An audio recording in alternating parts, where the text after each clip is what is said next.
এই ডালের চচ্চড়িটা যে খাবে এই প্রশংসা করবে। হোটেল স্টাইলে একবার বাসায় এই ডালের চচ্চড়িটা খেয়ে দেখেন, মিনিমাম 2 থেকে 3 প্লেট ভাত খেতে পারবেন এই ডালের চচ্চড়িটা দিয়ে। ভাই বিশ্বাস করেন, একবার এভাবে রান্না করে খেয়ে দেখেন।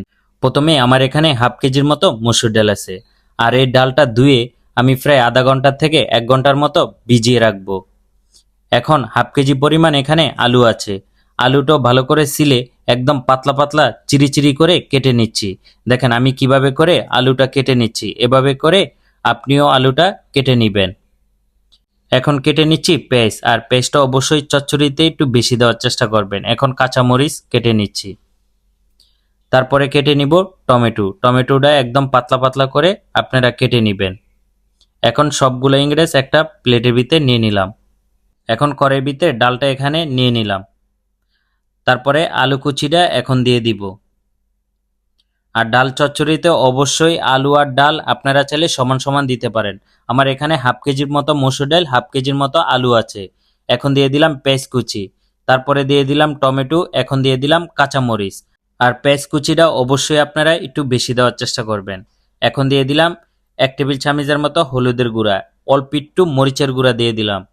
এখন দিয়ে দিলাম 1 টেবিল চামচের মতো লবণ, তারপরে দিয়ে দিলাম অল্প একটু জিরার গুঁড়া, এখন দিয়ে দিলাম অল্প একটু ধনিয়ার গুঁড়া, এখন দিয়ে দিব সয়াবিন তেল, তারপরে দিয়ে দিলাম 1 টেবিল চামচের মতো আদা রসুন পেস্ট। এখন হাত দিয়ে খুবই সুন্দর করে ভালো করে মাখিয়ে নিব। আপনারা এভাবে হাত দিয়ে মাখিয়ে কে কে রান্না করে থাকেন অবশ্যই কমেন্ট করে জানাতে পারেন, কারণ হাত দিয়ে মাখিয়ে রান্না করলে রান্নাটা খুবই সুস্বাদু হয়। এটা আমার আম্মার কাছ থেকে আমার শিখা। এখন দিয়ে দিলাম একটা তেজপাতা, তারপরে কিছুক্ষণের জন্য এই ডালটা কষায় নিব। এখন দিয়ে দিব পানি, আর পানিটা বেশিও দিবেন না, একদম কমও দিবেন না, মিডিয়াম পানি দেওয়ার চেষ্টা করবেন, তাহলে ডালের চচ্চড়িটা একদম মাখা মাখা হবে, খেতে খুবই লোভনীয় লাগবে। ডালের চচ্চড়ি কিছুক্ষণের জন্য রান্না করে নিয়েছি।